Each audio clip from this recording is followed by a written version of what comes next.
Šitą programą Infes įmonė naudoja jau antrus metus. Programą įdiegėm visiems absoliučiai Infes objektam. Gal intensyviau naudojame šią programą su Klaipėdos muzikiniu teatru, kadangi turim pilnai paruoštą trimatį modelį tiek architektūros, tiek konstruktyvo, tiek visų inžinerinių sistemų ir dalių.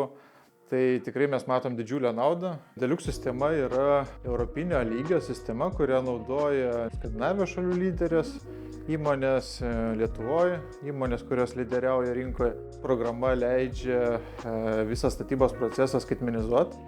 Tai pradedant nuo projektavimo proceso. Projektavimo procese įtraukiami projektuotojai. Visas projektas daromas kaip trimatis modelis. Komunikacija projekto dalių, susikirtimai, viskas koordinuojama toje CD platformoje. Užbaigus projektavimo darbus, Deluxe'as turi platformą skirtą statybai.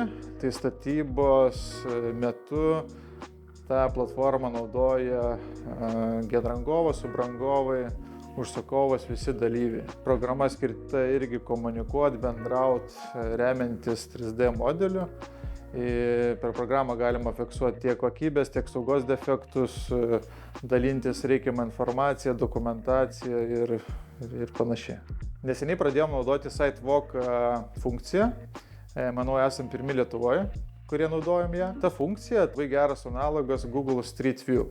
Iš principo, tu turi galimybę pasivaikščioti ir vizualiai matyti tai, kas jau padaryta. Taip pat tu turi galimybę realiai palyginti 3D modelį su jau padarytais darbais objekte, turint tas trimatės nuotraukas, tą fiksavimą jau padaryto pastatyto objekto.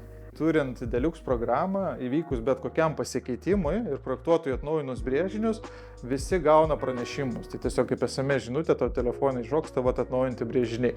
Tai kiekvienas gali iškart pamatyti, kas pasikeitė, koks brėžinys ir panašiai. Turim ir naudojam dar vieną palengvinimą, tai tarkim, jeigu mes turim kažkokią didelę patalpą ir kad žmogui nereiktų ieškoti tarp didelio srauto dokumentų katalogų, tai prie kiekvienos patalpos mes turim uždėtą QR kodą, kur tą kodą nuskanavus, tu iškart jau gauni tikslingą informaciją su tos patalpos 3D modeliu, brėžiniais, reikiamą dokumentaciją ir panašiai. Noriu perduoti linkėjimus kolegoms ir visus skatinti naudoti Deluxe'ą.